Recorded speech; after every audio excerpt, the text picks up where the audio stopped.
네, 안녕하세요. 우리 구약 개론 오늘 창세기 30장 요셉의 이야기서부터 마지막 50장까지의 말씀을 함께 개론서 공부를 하겠습니다. 요셉의 이야기는 한마디로 요셉 생각하면 일단 고난의 이야기를 떠올리게 되는데 좀 더 통전적으로 이렇게 좀 다르게 넓게 보면은 하나님께서 어떤 계획하신 뜻을 이루어가는 그런 하나님의 주권을 나타내고 그것을 보여주고 찬양하는 그런 이야기다, 그렇게 말할 수 있습니다. 하나님께서는 바로 이 요셉을 통해서 장차 이루실 이스라엘 민족 공동체의 생성을 위해서 그들을 이렇게 배양하신달까, 양육하시고 그것을 준비해 가시는 그런 여정 속에 요셉을 사용하신다는 것을 우리가 보게 되죠. 하나님은 이미 아브라함의 자손이 이방에서 계기될 것이다 하는 그런 말씀을 앞에서 주셨죠. 창세기 15장 13절에서 내 자손이 이방에서 계기되어 그들을 섬기겠고 그들은 400년 동안 내 자손을 괴롭힐 것이다 하는 말씀을 이미 앞에서 하셨습니다. 자, 이제 요셉의 이야기를 본격적으로 들어가서 보면 요셉의 어린 시절은 우리 30장 22절서부터 24절, 35장 16절로 20절에 있는 말씀을 통해서 요셉의 태어난 출생의 이야기, 그리고 어머니 라헬이 막내 베냐민을 낳다가 결국은 이제 세상 떠난 라헬의 죽음의 이야기가 나오죠. 그리고 이제 성장하면서 요셉이 겪었던 시련과 또 그에 따른 극복의 과정들, 그것이 37장부터 41장에 나옵니다. 애굽으로 요셉이 팔려가게 된 이야기가 37장에 언급되어 있는데, 그 동기가 된 것은 바로 이제 형들의 시기를 받아서인데, 그 시기를 받게 된 결정적인 동기는 요셉이 꾸었던 그 꿈 때문이었다 하는 것을 성경은 전해주고 있습니다. 해와 달과 11별이 요셉별에게 절하는 그런 꿈, 그것이 형들을 자극했고 결국은 애굽으로 팔려간 이야기가 37장 12절로서부터 36절에 나오고 있습니다. 자, 그 다음에 보면은 그 팔려간 과정이 이제 지도에 나와 있는 대로 처음에 이제 아버지가 형들이 양을 치러 나가 있는데 거기를 이제 가보라고 얘기를 하시죠. 그래서 요셉이 이제 길을 나섰는데 헤브론을 향해서 가야 되는데 그 잘못해서 이제 세겜으로 가게 됩니다. 세겜으로 갔다가 뒤에 이제 도단에서 형들을 만나게 되죠. 그런데 이제 거기에서 형들이 저 꼼쟁이가 온다 그러면서 이제 평소에 쌓였던 그 시기심, 그에 대한 미움, 이런 것이 이제 함께 거기에서 이제 나타나게 되면서 결국은 애굽으로 팔려가게 되면서 그 경로가 지도에 나와 있습니다.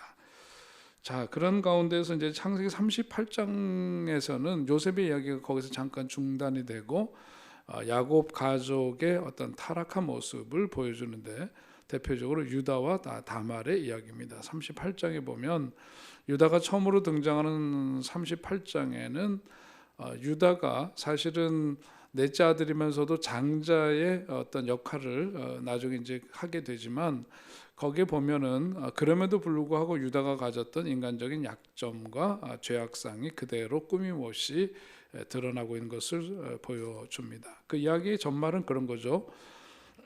유다가 수아의 딸과 결혼해서 엘과 오난과 셀라라고 하는 세 아들을 낳았는데, 장남 엘이 다말과 결혼했지만 엘이 여호와 보시기에 악해서 여호와께서 그를 죽이셨다. 성경 그렇게 전합니다. 엘의 동생 오난이 당시에 이제 형사 취수법에 의해서 형이 자식이 없이 죽으니까 그 형수를 동생이 이제 취하게 되고, 그렇게 해서 결혼을 해서 그 기업을 이어가도록 그렇게 하는데, 오난이 자기 씨가 되지 않을 것을 알고 땅에 설정했다. 그러니까 실제로 임신할 수 없도록 그렇게 했다는 거죠. 그래서 여호와 보시기에 그것이 악해서 또한 그도 여호와 하나님이 죽이셨다는 겁니다. 유다가 며느리 다말에게 막내 셀라가 장성하기까지는 너무 이제 그 막내가 어리니까 그때까지 수절하고 아버지 집에 가서 기다리라고 했지만은 셀라가 장성한 후에도 다말을 여전히 부르지 않게 되니까 다말이 자기 시아버지 유다가 양털 깎는 일로 딥나에 있을 때 딥나 길 곁에 있는 에나임 그 문에 기생복장으로 있다가 유다와 종침을 하게 되죠. 그러니까 이제 몸을 파는 여성하고 유다가 그렇게 동침을 했는데 그는 그렇게 알고 있었지만 그래서 그 대가로 염소 새끼를 받을 때까지 담보물로 유다의 도장 끈 지팡이를 요청하는 그런 다말의 요청에 그가 응했는데 결국은 유다가 기생으로 변장한 며느리 다말과 동침함으로써 거기에서 쌍둥이를 낳았는데 그의 이름이 바로 베레스와 세라죠. 베레스와 세라를 낳았는데 유다가 며느리 다말과 동침해서 낳은 아들 베레스는 나중에 다윗 왕의 조상이 되고 그리스도의 계보에 속하게 됩니다. 그것이 이제 룻기의 그 이름들이 나오죠. 그리고 마태복음에서 예수님의 탄생과 더불어 거기에 따른 족보를 거기서 보여주면서 거기에 그 이름들이 등장합니다. 자, 그 다음에 이제 넘어가서 왜 요셉 이야기 사이에 유다와 다말의 그런 이야기가 끼어 있게 되었는가 하는 것인데요. 유다가 며느리 다말과 동침하게 된 사건은 이스라엘 백성들이 아브라함의 경건함을 이어받지 못하고 우상 숭배와 성적인 부도덕으로 타락한 가나안의 그 문화에 물들어가고 있어서 가나안의 환경으로부터 벗어나야 될 필요가 있음을 분명하게 보여주기 위한 어떤 증거라고 말할 수 있습니다. 그러니까 애굽은 가나안의 매우 위협적인 영향력으로부터 이들을 분리시켜서 이스라엘이라고 하는 하나님의 택하신 민족으로 자라나기까지 그들을 품어주었던 그야말로 예상치 못했던 일종의 뭐예요? 자공 같은 역할을 했다는 거죠. 그래서 모태의 구실을 했다 그렇게 볼 수가 있습니다. 또 한편으로 400년 동안 수적으로 많아지고 보다 강성해지고 또 영적인 성숙이 이루어질 수 있는 길을 닦기 위해서 먼저 요셉이 예굽으로 보내졌다.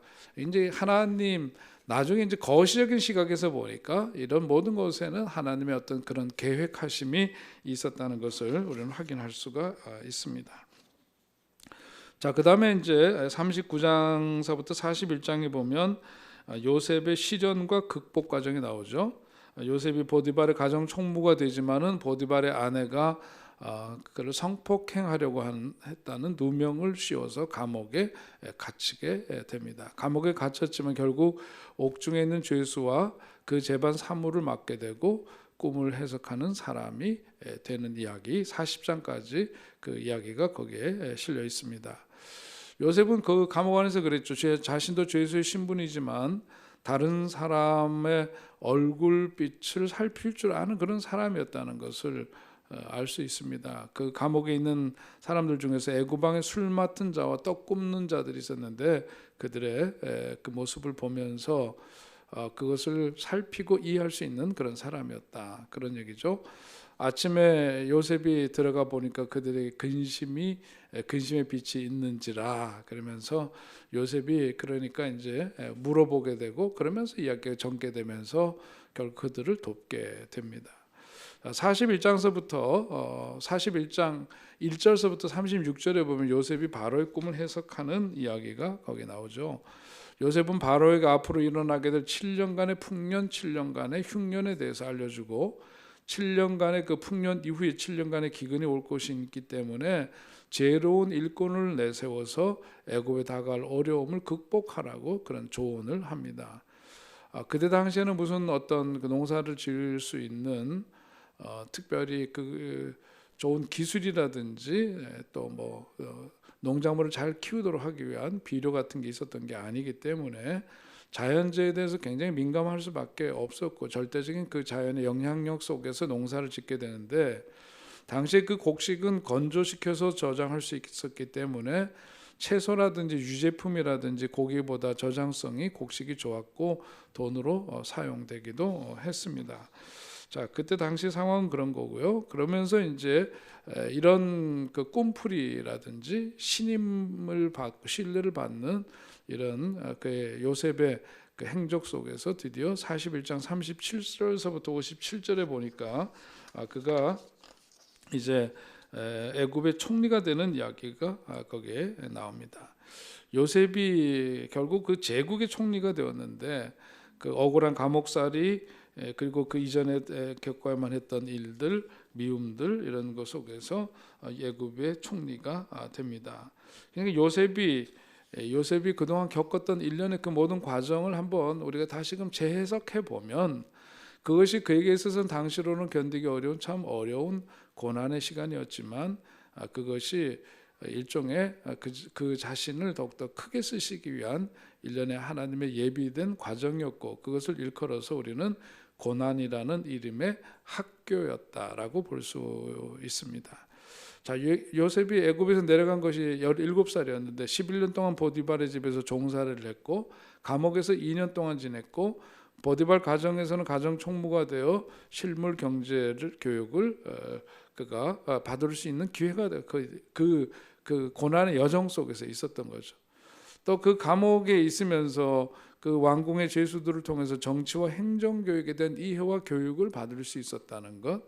또 요셉의 입장에서는 언제까지 고난을 당할지도 모르지만 그 기간이 사실은 총리가 되기 위한 고난이라는 이름의 학교를 다니는 일종의 재학 기간이었다 하는 것을 당시에 그 자신은 몰랐지만 하나님의 섭리 속에서 이런 모든 일들이 이루어지고 있었다는 것을 성경은 보여주고 있는 것이죠.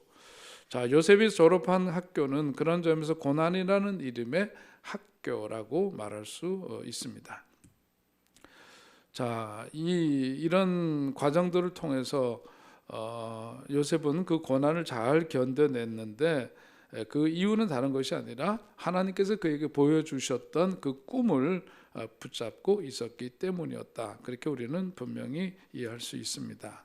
하나님에게 유용한 도구가 되려는 것만으로는 부족하고 실제로 칼날을 가는 연장 앞에서 잠잠히 참고 기다리겠다는 그런 마음이 필요하다. 날마다 주님과 함께 거기서는 이 부분에 대해서 이렇게 표현하고 있는데요. 참 좋은 표현인 것 같습니다. 자, 그 다음에 42장서부터 45장까지는 요셉이 애굽에서 살면서 그동안 오랫동안 떨어져 함께하지 못했던 그 가족들과 재회하는 이야기입니다. 하나님의 계획은 요셉의 성공에서 멈추지 않고 이스라엘 민족을 기근에서 구원할 수 있는 그런 것을 준비하는 그런 계기가 되죠. 그런 목적이 하나님의 뜻 속에 있었다는 것을 볼 수 있습니다. 야곱이 식량을 구하도록 아들들을 애굽으로 보내게 되죠. 또 요셉은 막내 동생인 베냐민을 데리고 올 때까지 시므온을 인질로 잡아두겠다는 조건으로 양식을 주고 또 형들이 지불한 돈을 그들의 곡식 자루에 몰래 넣어두어서 형들을 두려워하게 만들고 계속되는 기근으로 인해서 베냐민을 데려가도록 허락하는 이야기. 일련의 이제 이런 이야기들이 쭉 전개가 되면서 자, 그런 가운데에서 이제 돋보이는 12형제 가운데 한 사람이 있었으니 그가 바로 유다죠. 유다가 요셉을 종으로 팔자고 다른 이제 형제들은 죽이자고 그랬지만 그 종으로 팔자고 주장함으로써 그야말로 요셉이 형들의 시기와 미움 받음으로 인해서 죽을 수 있었던 위기에서 그래도 살아날 수 있는 그 길을 열었던 사람 유다입니다. 형제와 더불어서 요셉이 짐승에게 찢겨 죽었다고 아버지에게 속였던 사람.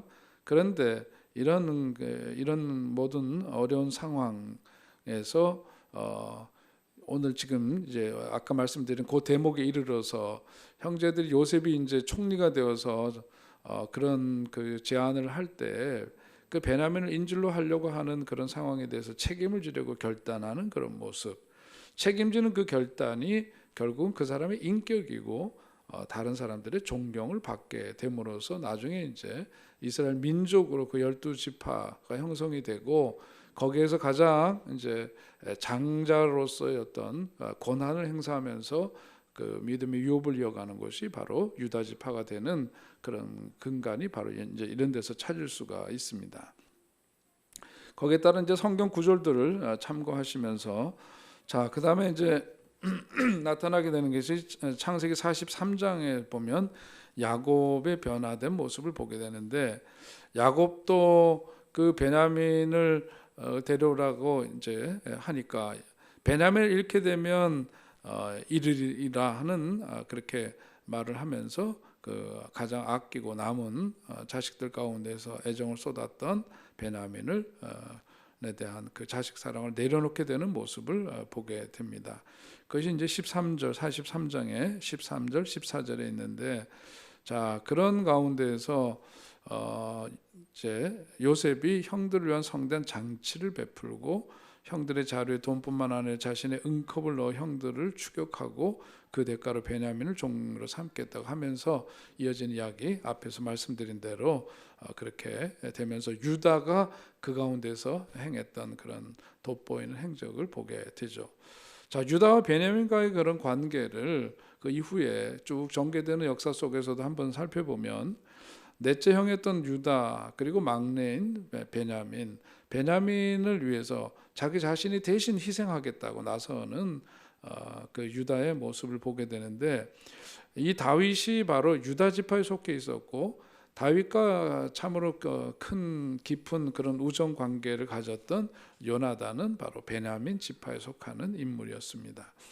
남유다 왕국은 사실은 유다 지파 하나만이 아니라 12지파 중에서 북이스라엘에 속한 10지파 외에 남유다 왕국이라고 했을 때는 유다 지파와 더불어서 바로 베냐민 지파가 합해져서 함께 유다라는 그런 나라, 그 남유다 왕국을 유지하고 있었던 것이죠. 또 멸망의 위기에 놓여 있을 때 유대인들이 그럴 때에 베냐민 지파인 왕후 에스더가 거기에서 역할을 해서 결국 유대인들을 구하게 되는 이야기, 이런 것들 다 이제 유다와 베냐민 혹은 유다 지파와 베냐민 지파 그 후손들 가운데서 이루어지는 그런 특이한 역사입니다. 또 예수님도 유다 지파의 그 족보 가운데서 태어나셨죠. 베냐민 지파인 사도 바울이 바로 그 예수님의 그 구원의 역사를 전파하고 그렇게 하면서 살아갔던 그런 탁월한 전도자의 삶, 바로 그것이 또 이제 서로 유다 지파와 베냐민 지파 관계로 보자면 또 그렇게 이어지고 관계 맺고 있다 하는 것을 볼 수 있습니다. 자, 이런 가운데서 이제 그 유다의 희생적인 그런 모습에 감동을 받은 요셉이 자기가 누구인지를 드러내게 되고, 바로 왕은 야곱과 그의 가족들을 애굽으로 내려와 살도록 초청을 합니다. 자, 창세기 46장부터 50장에 이르는 말씀, 이제 그것이 애굽으로 내려간 이스라엘 자손들의 이야기가 이제 거기에 나오고 있죠. 그들은 애굽으로 들어가서 어디에서 정착하게 되느냐면 고센 땅에 정착하게 됩니다. 그 형들의 시기심 때문에 애굽의 노예로 팔려간 요셉이 결국은 가족을 구원하고 축복하기 위한 하나님의 도구가 되었다는 것을 보여주는 대목이죠.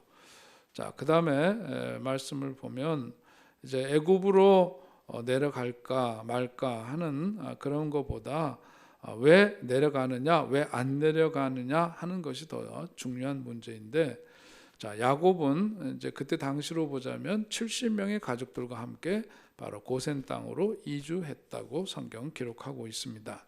자, 그 고센 땅은 어디에 있느냐?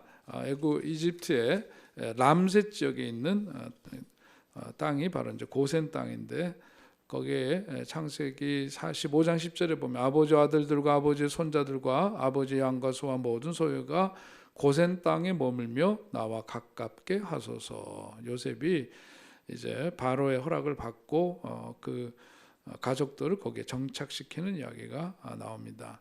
거기에 따른 이제 성경 말씀들이 이어지고 있고요.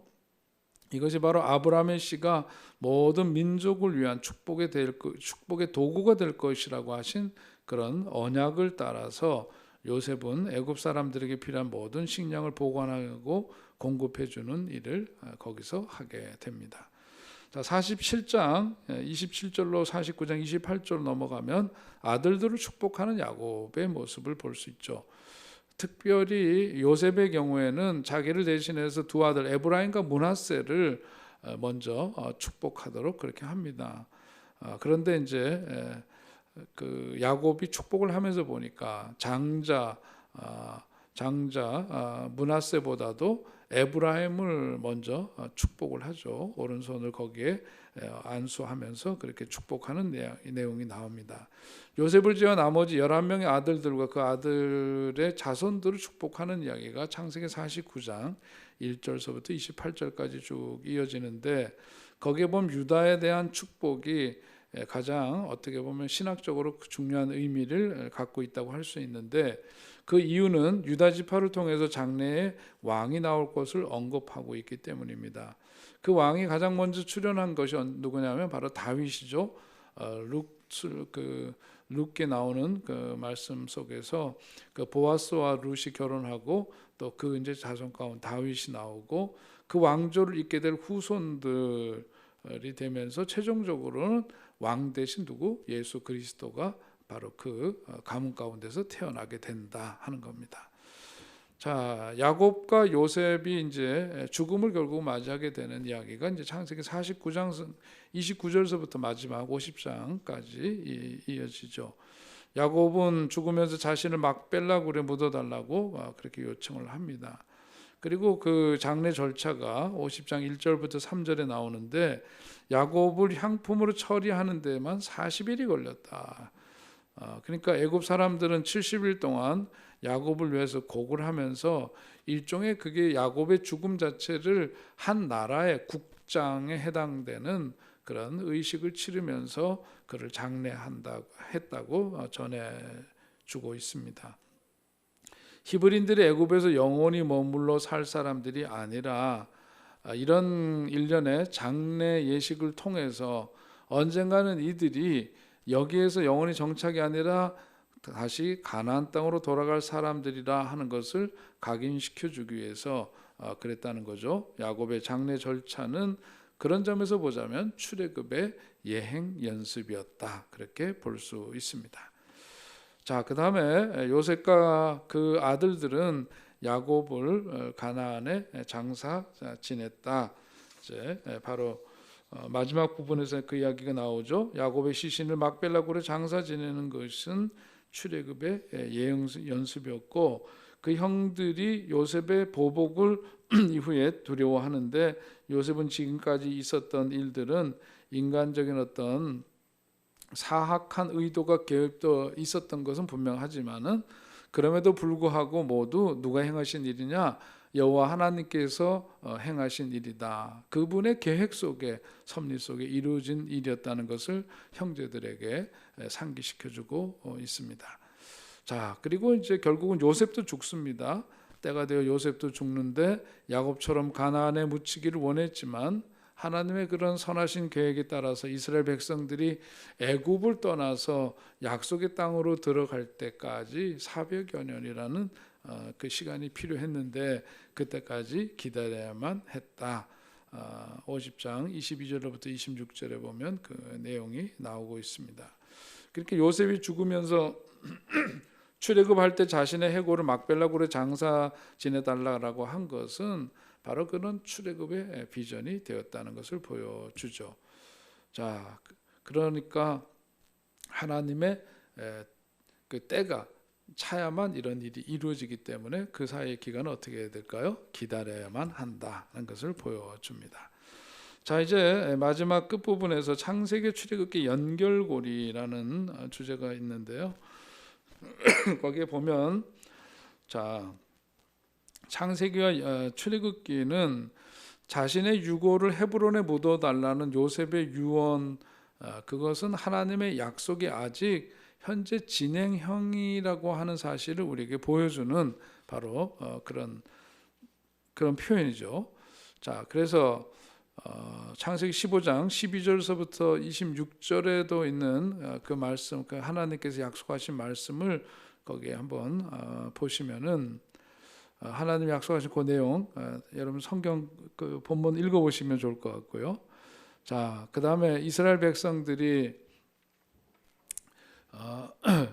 그 12지파 12자녀들이 이렇게 번성하면서 숫자가 많아지긴 했지만은 아직까지는 어떤 국가라고 하는 형태를 띌 수 있는 기반이 조성되지 않았기 때문에 창세기는 어떤 점에서 보자면 어떤 그 새로운 민족 공동체를 통해서 하나님의 구원 역사를 이루어가기 위한 그러한 섭리의 단계에 있어서 이 형제들의 어떤 화해 그리고 미래를 바라보면서 거기서 마무리 짓는 모습들로 볼 때는 행복한 어떤 끝맺음이긴 하지만은 그런 점 또 한편으로는 어떤 미해결된 점들이 있죠. 결국은 뭐냐면은 그 구원 역사를 이루어가기 위해서는 어디로 가야 되느냐면 약속의 땅 그리고 그 속에서 민족 번영을 통해서 하나님께서 아브라함이 약속하셨던 그 약속의 말씀이 성취되어지는 그런 역사가 이어져야 되는데 이제 그런 도상에서 창세기 이야기는 거기에서 이제 멈추게 되고 그 창세기 말씀을 우리가 보면서 거기에 보면 우리가 앞에서 본 대로 아브라함이나 야곱과 유다 또 어떤 다말의 이야기 이런 것들을 보면은 하나님께서 구원 역사를 이루어가기 위해서 택한 특별한 사람들인데 이 사람들도 보면은 역시 너무나 인간적인 어떤 연약함을 갖고 있고 어떻게 저렇게 부족한 사람들을 부르셨을까 하는 그런 생각을 우리가 가질 수가 있죠. 그런데 사실은 우리 자신도 들여다보면 그런 점에서 그런 약점과 허물을 갖고 있는 인간들임을 부정할 수가 없는데 결국은 이런 모든 부족한 인간들을 통해서 이 하나님께서 이 열심을 내시고 계획하시고 뜻하시는 일을 이루어가게 해서 하나님께서 역사하시기 때문에 그들은 쓰임받고 허물에도 불구하고 하나님의 그 약속이 지켜지면서 그들을 하나님이 쓰시는 것을 볼 수 있습니다. 그래서 이것을 일컬어서 어떤 이제 이런 표현이 가능하겠죠. 하나님은 재활용의 명수시다 하는 그런 표현이 가능할 거예요. 자, 그 다음에 이런 이제 창세기 말씀을 통해서 우리도 어떤 시각으로 어떤 역사를 바라보고 우리의 삶을 바라보아야 될 것인가. 여기 이제 표현으로는 헬리콥터 시각으로 보라 그런 표현을 했습니다. 하나님은 요셉을 고난을 통해서 얼마 동안 훈련시키시냐면은 30년 동안 훈련시키시고 준비시키시는데 그가 이제 110세에 세상 떠나기까지 남은 80년 동안 하나님께서 계획하신 일들을 이루는 좋은 도구로 소중한 도구로 그를 쓰시기 위해서 하나님께서는 그런 고난의 역사를 허락하셨구나 하는 것을 우리들이 보게 될 때 고난이라고 하는 것이 당장 그 직면하고 있을 때는 너무 힘들고 빨리 지나갔으면 하는 그런 갈망이 있을 수밖에 없는 때이긴 하지만 오늘 요셉의 이야기를 통해서 우리들이 보게 되는 것은 고난을 바라보는 시각을 바꿀 필요가 있다라고 하는 거죠. 자, 그러니까 다시 말해서 이 고난이라는 시각을 어떻게 다시금 다른 눈으로 볼 거냐? 그 직면하고 있는 그 앞에 것만 보지 말고 뭔가 위에서 하나님께서 우리를 이렇게 총체적으로 통전적으로 바라보시듯이 우리 삶 속에서 일어나는 일들도 그런 시각으로 바라볼 필요가 있다 하는 것입니다. 그래서 어떤 표현이 있느냐면 길 위의 시각으로 볼 거냐, 발코니의 시각으로 볼 거냐, 이제 이런 표현으로 한번 이야기를 다시 연결시켜 보면은 높은 발코니에 앉아 있는 사람들은 길 위에 있는 길을 걷고 길 위에 있는 사람들에게 도움을 줄 수 있죠. 특별히 여행자들이라면 더욱더 그럴 겁니다. 발코니에 앉아 있는 사람들은 높이 위에 있기 때문에 그러니까 멀리 볼 수 있죠. 그러나 길 위의 사람들은 그 앞에 있는 것만 보이기 때문에 멀리 볼 수가 없습니다.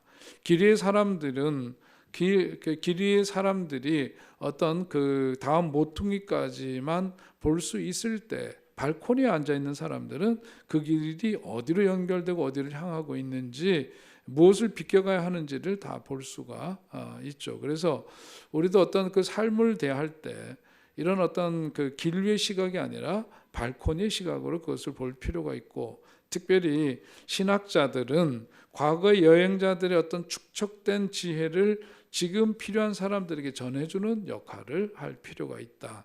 오늘 창세기 말씀을 통해서 그런 깨달음을 갖게 됩니다.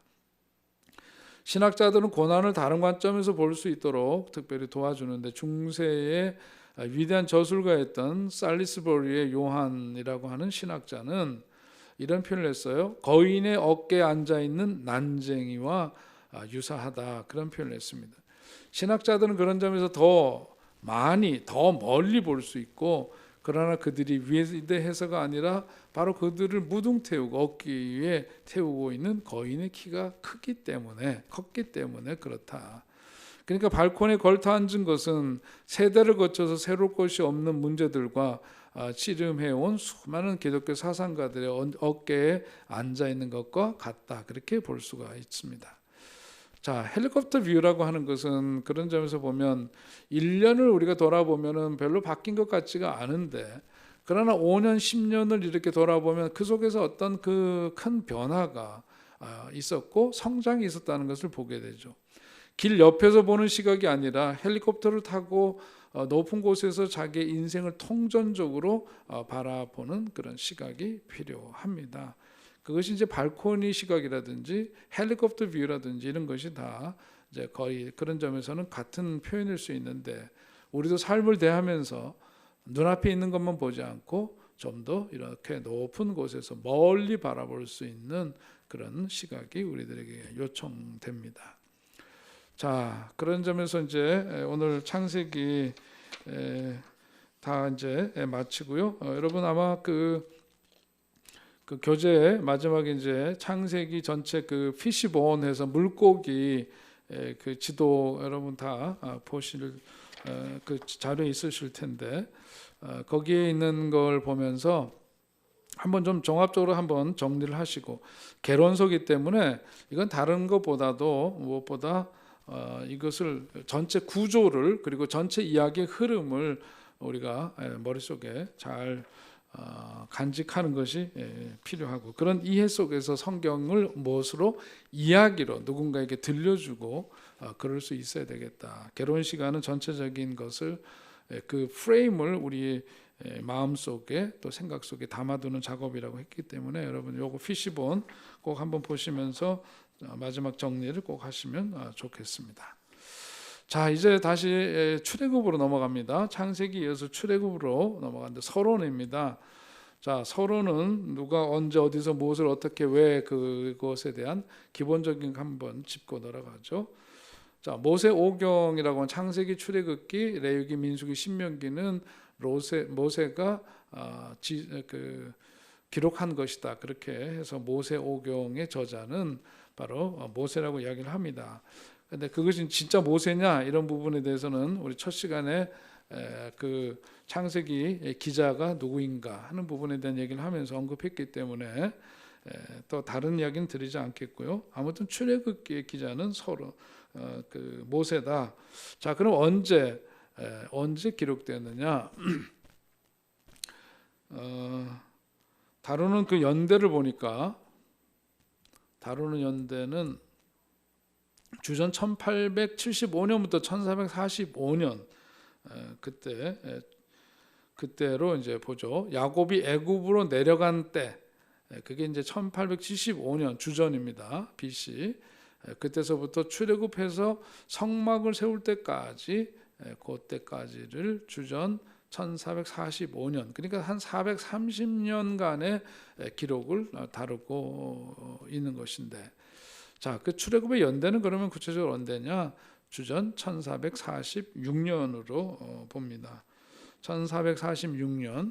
그리고 성경은 솔로몬 성전이 건축된 주전 966년보다 480년 전에 출애굽을 했다고 열왕기상 6장 1절에 보면 그렇게 기록하고 있습니다. 자, 그래서 우리가 연대 추정이 가능한 거죠. 그럼 언제 기록했느냐? 성서학자들은 주전 1406년 모세가 모압 평지에서 죽기 전에 이 책을 기록했다. 그렇게 이제 주장을 합니다. 전통적인 주장입니다. 어디서 했느냐? 애굽에서 했고, 그 12장까지는 애굽, 그리고 이후 광야로 들어서서의 기록, 그리고 19장부터 40장까지는 시내산에서의 기록입니다. 자, 그 지도가 참 중요합니다. 그 지도 한번 여러분 보시면 지도에서 람셋이라고 하는 곳이 어디에? 고센 땅이죠. 고센 땅 람셋의 그 이스라엘 야곱의 이제 후손들이 살다가 400년이 지나서 거기에서 이제 약속의 땅으로 이동하게 되는 출애굽의 여정입니다. 거기 보면 숫꽃, 에담, 그다음 마라의 쓴물이 단물로 바뀌어지는 그 할 때 마라 그리고 엘림에서의 축복 기억하시죠? 그 엘림에서 종려 70주와 물샘 12의 이야기 나오는 엘림, 그리고 이제 이어서 돕과 알루스, 르비딤에 이르러서 있었던 전쟁 이야기, 시내산 거기 있고 하세롯, 그 다음에 이제 가데스 바냐에서 거기 정탐꾼들을 보냈다가 일어난 이야기. 그 이후에 이제 거기서 올해 38년인가를 이후에 광야에서 떠돌이하면서 머물게 되는 그런 여정입니다.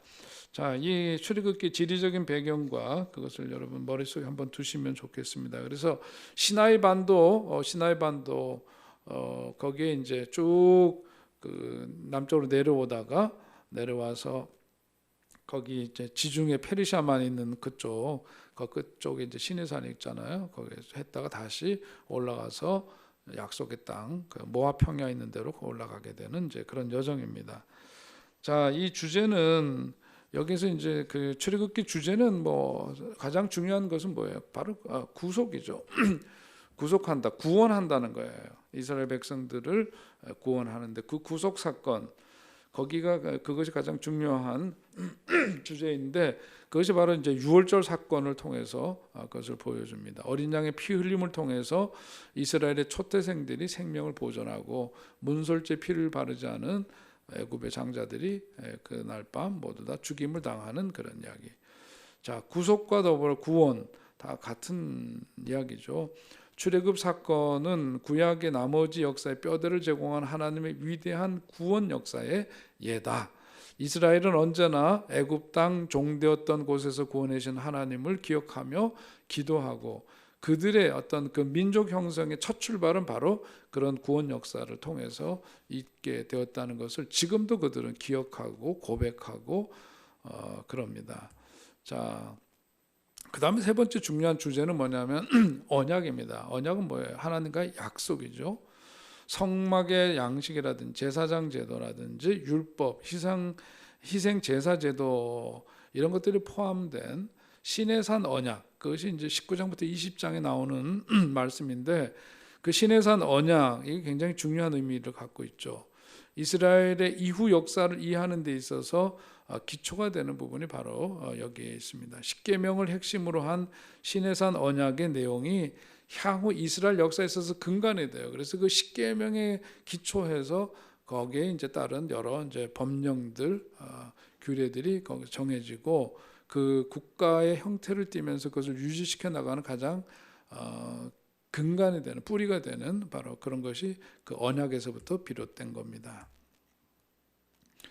자, 거기 이제 보면 이 언약이 시내산 언약이긴 한데 거슬러 올라가면 우리 창세기에서 이미 말씀 본 대로 처음 하나님과 맺어진 약속은 어떻게 되죠?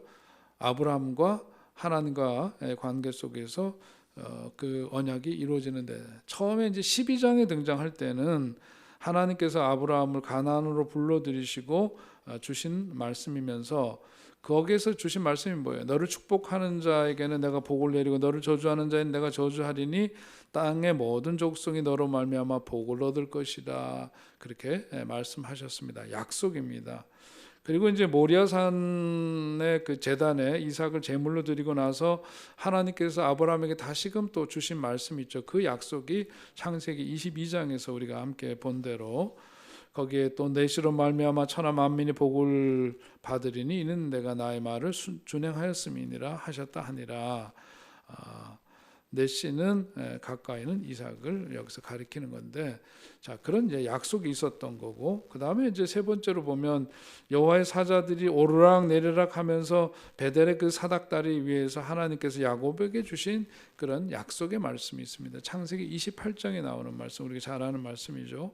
그가 그 빈들에서 돌베개를 베고 자는데 하나님께서는 꿈을 통해서 그에게 나타나시고 약속하시기를 내 자손의 땅이 티끌과 같이 되어서 내가 서쪽과 동쪽과 북쪽과 남쪽으로 퍼져나갈 것이다. 그리고 땅의 모든 족속이 너와 내 자손으로 말미암아 복을 받을 것이다 하는 그런 약속의 말씀을 주시고, 그 다음에 이제 이렇게 족장 시대에 하나님이 이미 주셨던 언약의 말씀을 통해서 이스라엘은 이미 이 언약 안에 있었던 민족이었다는 거고, 다만 시내산에서 구체적인 언약의 예식을 거행했다. 우리는 그런 시각으로 볼 수 있습니다. 자, 이 서론 시간이기 때문에 거기에 이제 보면 출애굽기에 나타난 예수 그리스도, 이거 의미하는 건 뭐예요? 그러니까 앞에서 구약의 이야기는 그리스도를 준비하고 그리스도 일종의 그림자라고 얘기했죠. 그러니까 이삭의 모습을 통해서도, 또 야곱의 모습을 통해서도, 요셉의 모습을 통해서도 그 속에 깃들여져 있는 예수 그리스도를 그 그림자를 발견해야 하는데, 오늘 출애굽기에 나타난 예수 그리스도는 어떤 그 형태, 어떤 모형으로 나타났느냐? 첫째가 이제 바로 모세죠.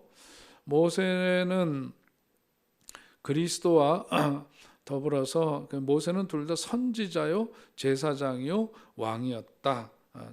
신명기 18장 15절에서 내 하나님 여호와께서 너희 가운데 내 형제 중에서 너를 위하여 나와 같은 선지자 하나를 일으키시리니 너희는 그의 말을 들을지니라 하는 바로 그 말씀이 근거가 됩니다. 모세는 왕으로 추대되진 않았지만 이스라엘의 통치자로 섬겼죠. 그리고 그리스도와 모세는 어릴 때 죽음의 위협을 겪었다는 점에서 또 하나의 공통점이자, 이 모세가 바로 그런 점에서 그리스도의 하나의 그림자다, 그렇게 말하는 겁니다.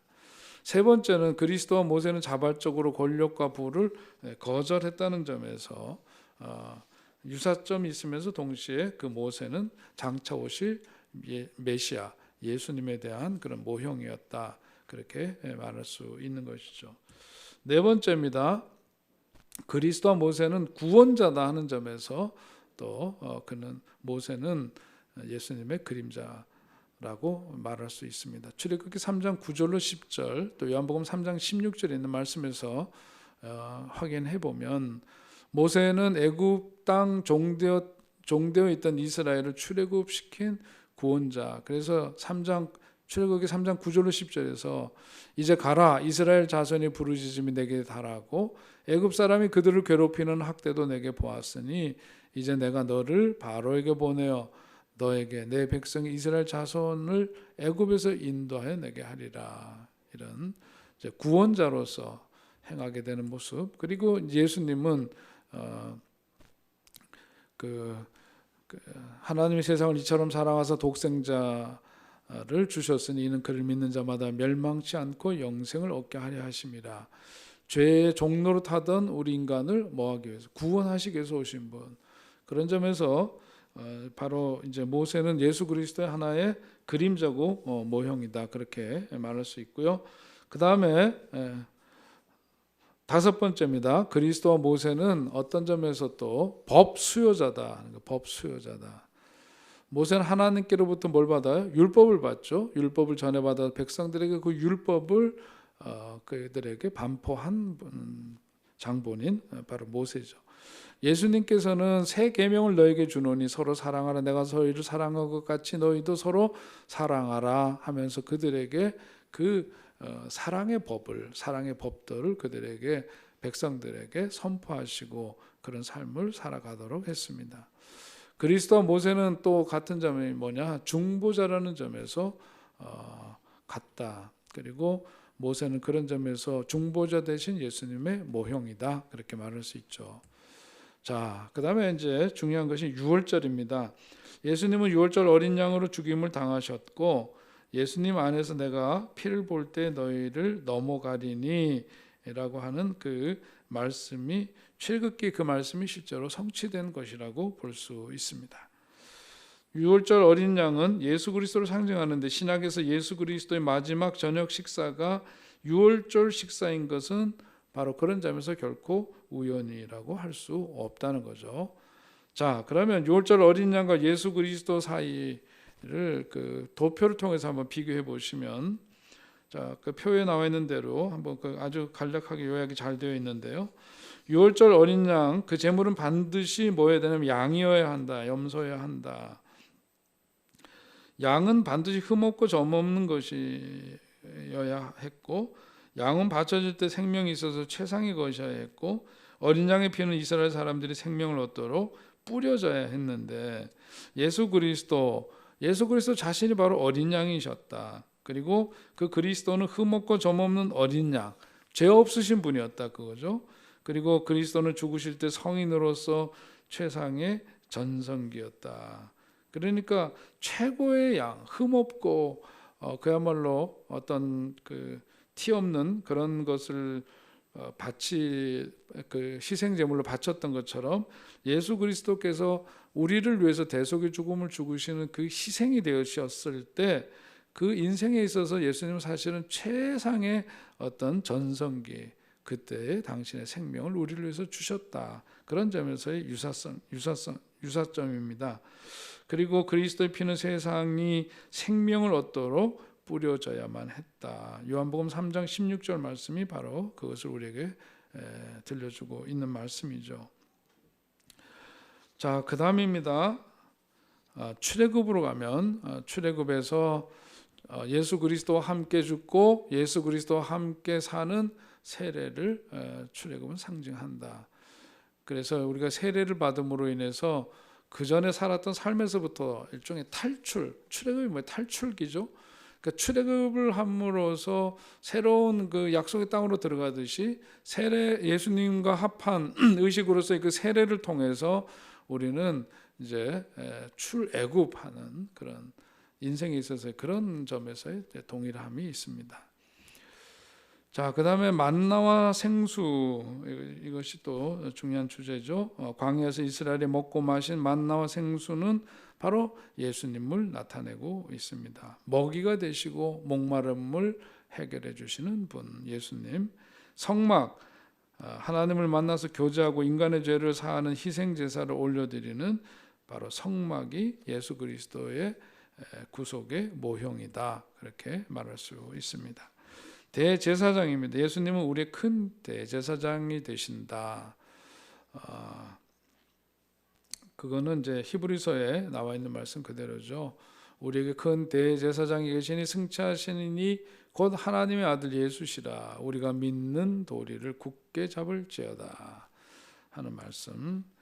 그리고 자, 핵심 구절, 서론이니까 핵심 구절은 출애굽기 3장 7절로 10절의 말씀 읽지 않겠습니다. 여러분들이 직접 읽으시고요. 그것이 이제 출애굽기에 있어서 가장 핵심 그 요절이라고 말씀드릴 수 있습니다.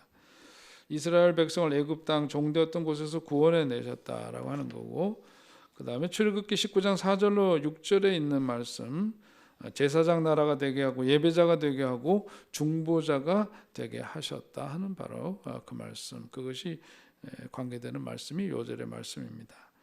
자, 어떻게입니다. 출애굽기 대부분은 어떻게 쓰여졌느냐, 산문체 설화로 기록되어 있고 그 가운데 이제 모세와 미디암의 노래와 같은 형태의 그런 시 형태의 문서들이 거기에 기록되어 있습니다. 자, 왜 기록했느냐? 하나님께서 선택하신 이스라엘 민족이 출애굽을 통해서 민족으로 탄생해서 하나님의 그 언약, 하나님과 언약한 그런 언약 백성, 다른 많은 나라를 하나님께로 끌어오는 제사장 나라가 된다는 사실을 알려주기 위해서 기록한 말씀, 그게 바로 출애굽기입니다. 자, 이제 서론은 여기까지 하고 그 다음에 이제 그 출애굽기 본과로 들어가서 주제는 구원, 탈출 이렇게 하고 볼 수 있죠. 연대는 앞에서 말씀드렸습니다. 애굽에서 시내까지 여정이 거기에 담겨져 있는데, 자, 구체적으로 이제 들어가 봅니다. 애굽에서의 삶이 이제 출애굽기 1장 1절서부터 13장 16절까지 거기에 나와 있죠.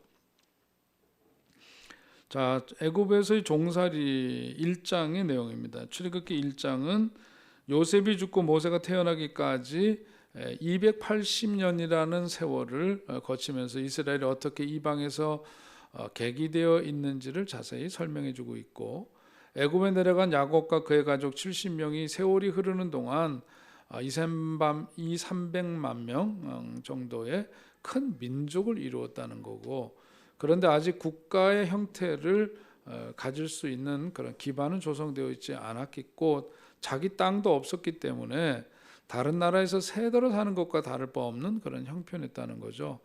그런 세대로 사는 정도가 아니라 아브라함에게 미리 예언해 주신 것처럼 이방에서 그야말로 객이 되었다, 나그네가 되어 있는 그런 상태였다는 겁니다. 자, 그러면서 우리가 앞에서 잠깐 언급했던 창세기와 연결고리는 출애굽기 내용이 바로 이제 창세기에서 이어진다는 것을 볼 수 있는 그 근거는 뭐냐면, 출애굽기 시작이 어떤 말로 시작되나 하냐면 바로 그리고라고 하는 말이에요. 출애굽기라고 하는 한 새로운 책이 기록됐는데, 그 책의 첫 말이 바로 그리고라고 하는 것은 다시 말해서 창세기 후편이다, 그렇게 말할 수 있는 거죠. 이어서 전해주고 있는 말씀. 그러니까 창세기 마지막 구절인 50장 26절의 내용이 연결되었다고 볼 수 있습니다. 자, 그리고 하나님께서 아브라함에게 약속하신 대로 이스라엘 민족은 하늘의 별과 같이 바닷가의 모래와 같이 많아졌다. 그리고 결국은 애굽 사람들이 두려워할 정도가 되었다. 앞에서 창세기 13장 16절에서 언급하고 약속하셨던 그 말씀이 실제로 이제 양육하고 생육하고 불어나 번성하고, 그래서 매우 강하여 온 땅에 가득하게 된 그 결과로 나타나게 됩니다. 자, 애굽에서 이제 종살이를 하던 그런 때 1장 8절서부터 22절 언급된 내용을 보면, 그때 당시에 그 새 왕이 등장하는데 그 새 왕은 요셉을 알지 못하는 왕이었다라고 하는 겁니다. 거기 이제 그 배경이 되는 말씀 한번 보시면, 요셉을 알지 못하는 새 왕이 그러면 도대체 누구냐? 어떻게 요셉을 모를 수가 있었을까 하는 그런 의문을 우리가 갖게 되겠죠. 자, 그런데 출애굽의 연대를 주전 앞에서 1446년이라고 했습니다. 그렇게 볼 경우에 요셉을 알지 못하는 새 왕, 그 8절에서 언급하고 있는 왕은 누구냐면 아흐모세 1세였을 것이다. 그렇게 역사 성사학자들이 주장을 하는 것은 그런 역사적인 기록에 근거해서 그렇습니다. 주전 1570년경의 일이죠. 애굽의 역사에는 많은 왕조가 사실은 등장을 하는데, 남북 왕조 이후에 12왕조가 등장을 했지만은 강력한 무기를 가진 기마 민족이 누구냐면 힉소스 왕조입니다. 힉소스 왕조에게 정복을 당하는데 17왕조까지 이어진 힉소스 왕조가 셈 족속 계열의 이민족이었어요. 그러니까 아시아 계통의 족속입니다. 이민족이죠. 그렇기 때문에 히브리인이었던 요셉이 이방 사람이지만 그들로 볼 때, 그렇지만은 요셉을 애굽의 국무총리로 세울 수가 있었던 그런 배경이 바로 그런 점에 있는 겁니다. 특별히 요셉이 실시한 토지 매입 정책은 힉소스 왕조의 그 영토를 넓히고 부강하게 해주었고, 그래서 힉소스 왕조는 요셉의 가족들에게 극진한 대접을 해주는 것이 너무 당연했겠죠. 그런데 그 이후에 힉소스 왕조가 애굽의 본토인들에게 무너집니다. 그래서 등장하는 게 제18왕조예요. 18왕조가 등장하는데 18왕조는 히브리인들과 같은 이민족들을 배척하는 그런 왕조였습니다.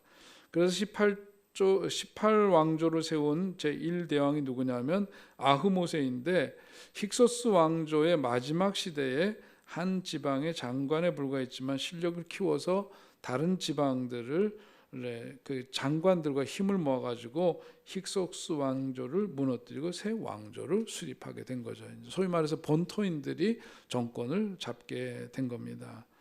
그를 이어서 이제 아멘호텝 1세, 투트모세 1세가 이제 다스리게 되는데, 투트모세 1세가 아들을 낳지 못하고 합세스토라는 공주만 낳았죠. 그게 이제 출애굽기에서 그 등장하는 공주, 모세를 갈대 상자에 넣은 그 아이를 건져서 키우게 되는 바로 그 공주가 핫셉스트 공주입니다. 그 공주가 이복 형제인 투트모스 2세와 결혼을 했지만 역시 딸을 낳았고 그 딸이 일찍 죽었습니다. 그래서 투트모스 2세는 하셉스트 공주와 사이에서 아들이 생기지 않으니까 후궁을 들여서 투트모세 3세를 낳았고, 모세는 투트모스 2세가 일찍 죽고 투트모세 3세가 아직 어릴 때 섭정을 하게 된 합세스트 공주의 눈에 띄어서 그녀의 양자가 되었는 것. 그게 이제 모세의 탄생과 더불어서 거기 이제 왕궁의 왕자로 살게 되었던 배경이 바로 역사적으로 이런 게 있었던 겁니다. 자, 모세 시대의 그 애굽 왕의 연표가 있는데요. 그 참고하시면 좋을 것 같고, 그 다음에 이제 그 이스라엘 그 땅에 살던 그 백성들에게 가해졌던 그 노역의 이야기, 그것이 1장 11절부터 14절에 나오죠.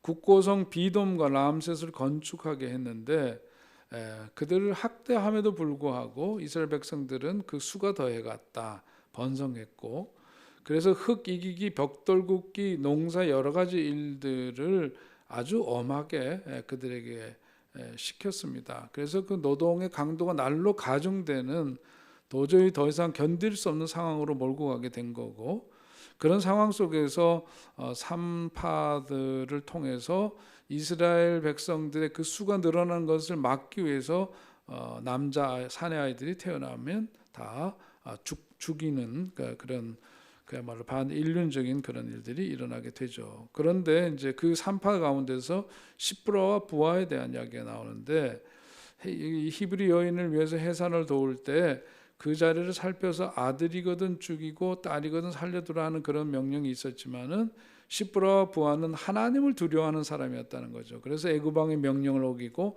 남자 아기들을 살려주는데, 거기 보니까 이제 히브리 여인은 애굽 여인과 같지 않고 건강해서 산파가 그들에게 이르기 전에 벌써 해산을 한다. 그러면서 지혜롭게 그들 처해 있었던 위험에서 벗어나는 이야기, 이런 것들이 나오죠. 산파들은 하나님을 경외하였기 때문에 하나님이 그들의 집안을 흥왕케 하셨다고 또한 성경은 전하고 있습니다. 그때 당시 태어난 아들들 나일강에다 던져서 죽이는 그런 만행들이 이루어지게 되는데요. 히브리 이런 상황 속에서 이제 출애굽기 2장서부터 4장의 이야기는 뭐냐면 모세를 준비시키는 이야기. 그래서 모세의 탄생 이야기가 2장 1절서부터 10절에 나오고 있습니다. 오히려 이렇게 히브리 민족을 말살하려고 하는 그 정책으로 인해서 히브리 민족을 구원하는 역사가 오히려 일어나게 되는 그런 역설적인 결과가 있게 됩니다. 자, 거기에서 이제 구체적으로 모세에 대한 얘기로 들어가 보면 모세의 부모는 누구냐면 아므람과 요게벳이라 그러죠. 아므람과 요게벳은 모세가 잘생긴 것을 보고 석 달을 숨겨두었다 그럽니다. 더 이상 숨길 수 없게 되었을 때 어디다가 두느냐? 갈대 상자를 만들어서 역청과 나무진을 바르고 그 속에 아기를 담아서 나일강가 갈대 사이에 두고 누이를 보초로 세웠다는 거죠.